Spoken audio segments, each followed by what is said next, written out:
Es una fecha absolutamente especial, es una fecha para recordar, por supuesto, pero para pedir, todavía para exigir justicia, básicamente por dos cosas. Primero, porque todavía no hay el resarcimiento que esas víctimas tienen derecho a recibir. Aunque parezca mentira, 10 años después, todavía no lo tienen, no está la ley. Y los diputados les dicen que sí, pero no avanza, no arranca. Y por otro lado, porque de los 22 condenados por la tragedia de Once, donde murieron 52 personas, ninguno está en la cárcel por esta causa. Porque con Once pasó algo increíble. Por primera vez en Argentina casi se juzgó en el mismo momento una tragedia que sucedió y que tenía mucha corrupción política dentro. Y pareciera que habría que agradecer, ¿no? Y sin embargo tenés esto, este resultado hoy donde ninguno de ellos está en la cárcel. Y hoy, esos 10 años, hubo un homenaje en el que vos participaste, Diego. Me invitaron, tuve el honor de ser invitado para conducir el acto que arrancó obviamente a las 8:32 de la mañana, como suele ocurrir, en el momento de la tragedia, en el momento de la muerte, con esta sirena que eriza la piel, que pone los pelos de punta a todos los que la escuchan.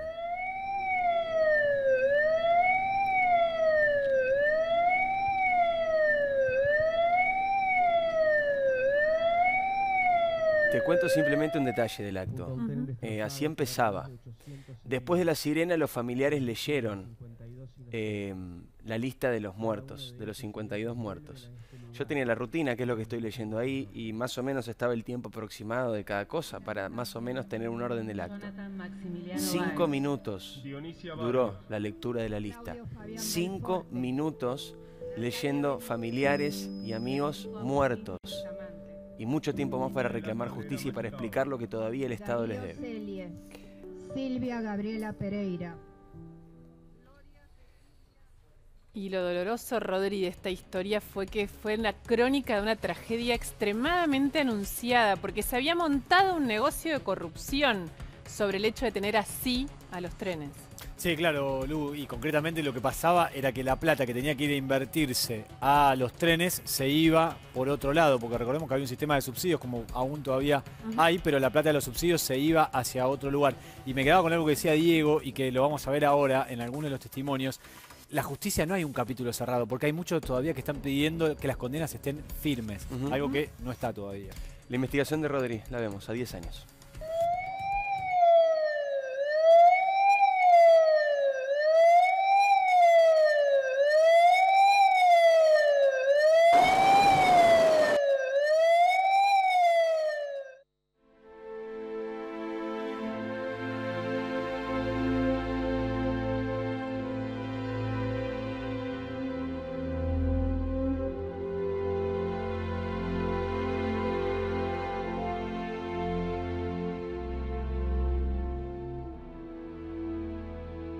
Recuerdo que subí al tren como pude, porque los trenes andaban mal. Lo único que me acuerdo es que pasó de largo en la estación y volvió. ¿Qué problema tenemos con el equipo de sí? Dos frenos largos. Le cuesta frenar a esto. Y después cuando llegábamos acá a la estación, recuerdo estaba parado en el andén mirando cómo pasaba, esperando que frene. De ahí recuerdo que escuché una explosión. Vi una nube de humo y después lo que más recuerdo cuando me desperté colgado en la ventanilla.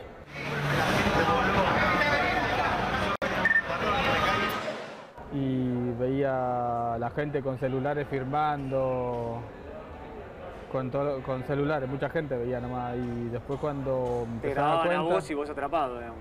sí, no sabía, ni yo sabía qué pasaba en ese momento.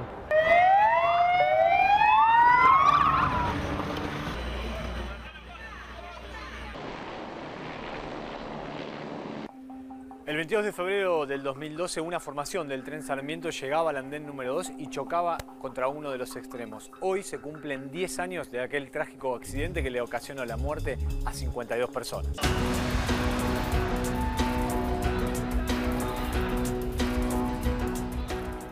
¿Qué te cambió, digamos, después de lo de la tragedia de Once? Me cambió que no puedo volver a hacer siempre lo mismo que hacía, porque tuve fractura de pelvis, desplazamiento, rotura múltiple de ligamentos, fractura en el tobillo, se me habían ido líquido a las piernas, me hicieron un drenaje y bueno, todo eso me hace recordar todos los días lo que pasó, porque siento los dolores, las cicatrices que me quedaron. Entre la gente que no está identificada, Lucas no está. Yo cuando recuerdo el 22 de febrero del 2012, creo que el tiempo se detuvo ahí porque me parece que fue hace un ratito. Ahí sí, 10 años parece que no hubieran pasado. Me acuerdo la desesperación, me acuerdo la búsqueda de Lucas. Mi hijo no aparece, que estaba en el tren, que fue trasladado a algún lugar y tiene que aparecer. Lo primero que pensé, se quedó dormido. Nada, fui para casa, lo llamaba a Lucas, llamaba al departamento de Paolo donde él había dormido, la llamaba a mi hija para que fuera en bicicleta hasta el departamento, llamaba a mi papá para que me venga a buscar porque yo no tenía auto y nada, cuando vimos que Lucas no estaba en el departamento, cuando seguía sin atender el teléfono, cuando la prima creo que fue hasta el lugar de su trabajo y no había llegado, nada, ahí entendimos que sí, que había tomado el Chapa 16.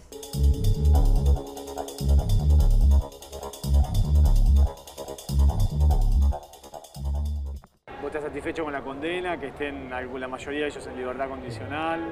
Fui a las audiencias, fui a muchas y siempre leí todo lo que pasaba, así que siempre estuvimos esperando siempre que se haga justicia, ¿no? Y bueno, para nosotros eso no es justicia lo que pasa y lo que sigue pasando.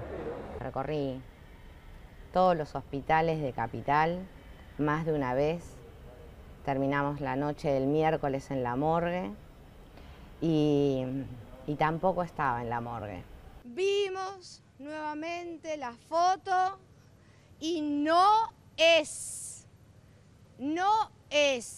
Entonces, entre la gente que no está identificada, Lucas no está. Ese miércoles muchas familias terminaron su búsqueda y se volvieron con la peor noticia, pero con su ser querido, y nosotros no. Y la verdad es que lo único que me decían como certeza era el tren había sido revisado y no quedaba nada, y en la morgue Lucas no estaba. Entonces, nada, nos quedaba seguir buscando y así lo hicimos. Yo estoy convencida de que si cualquier comisario de los que estaba a cargo del operativo, en vez de estar buscando a mi hijo, hubiera estado buscando al hijo de él, seguramente hubiera revisado el tren más de una vez. Y no fue así. Estoy segura que si me hubieran dejado a mí subir al tren a revisarlo, lo hubiera encontrado.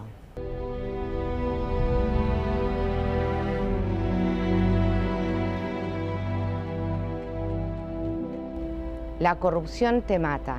Cuando no se le hace el servicio y el mantenimiento a un tren, te mata cuando faltan insumos en un hospital, te mata cuando no se hacen las rutas y tenés los siniestros viales que tenés. La corrupción te mata. ¿Hoy podría suceder una tragedia de Once? No sé, lo que sí sé es que la corrupción nos va a seguir matando en tanto y en cuanto la impunidad también la ayude, ¿no?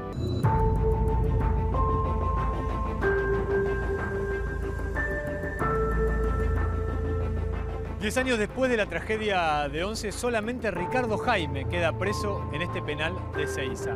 Julio De Vido está en libertad, esperando un fallo de la Corte Suprema para ver si su condena se rechaza o se confirma. Juan Pablo Schiavi, el exministro de Transporte, fue beneficiado hace poco con la libertad condicional. Y Claudio Sirigliano, el concesionario de la línea Sarmiento, goza de prisión domiciliaria.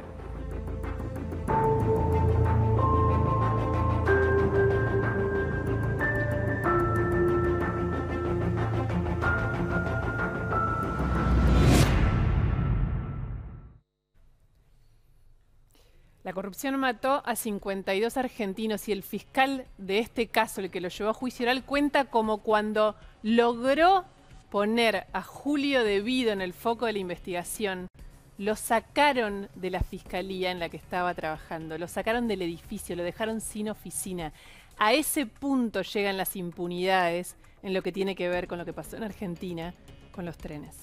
Nos pasó algo bastante doloroso e indignante, por lo menos cuando estamos haciendo este informe. En un principio queríamos ir a grabar el Chapa 16, la formación del tren. María Luján quería, en un momento determinado, que ese vagón, ese tren, digamos, fuera a algún lugar como un emblema de la corrupción y que la corrupción mata. Quisimos hacer la nota en ese lugar.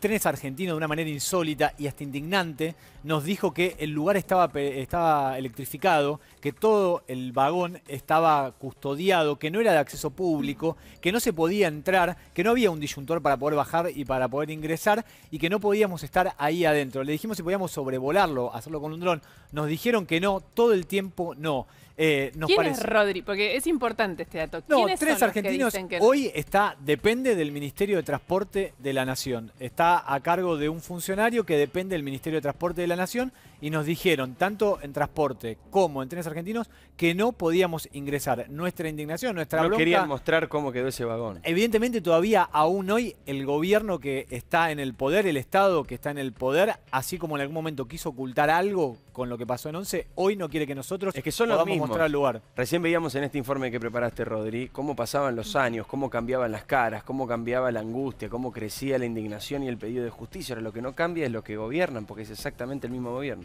Algo no quisieron mostrar, no quisieron que estuviéramos ahí con una cámara y mostrar cómo estaba hoy el lugar. Hemos entrado a lugares mucho más posiblemente no quieran difíciles. Que se vuelva a ver ese emblema de la tragedia y la corrupción. Sí, o quizá el deterioro, algo pasó y no quiere mostrar el gobierno, en este caso Trenes Argentinos, no quiere mostrar el lugar. Y un detalle que no es menor, cuando hablamos de que no hay nadie preso y mencionábamos tal vez al más importante de todos, Julio De Vido, ex ministro de Planificación y hombre fuerte de la obra pública en la Argentina, no solamente no está preso, sino que está en su casa, que es una mega mansión en Zárate con todo lo que se te ocurra de magnate. Es una casa que está valuada en 3 millones de dólares, con zoológico privado, criadero de canarios, caballerizas. Realmente vive como un rey. Sí, y también la cuestión de la política, hasta un punto determinado, se llevó una querella de los políticos con la presión de los abogados, como el papá de Lucas. Muchos abogados que hoy son rutilantes y que son conocidos no apoyaron, retiraron la querella contra los funcionarios públicos. Y quedó solamente las víctimas, los abogados de las víctimas impulsando el juicio para poder llegar a una condena.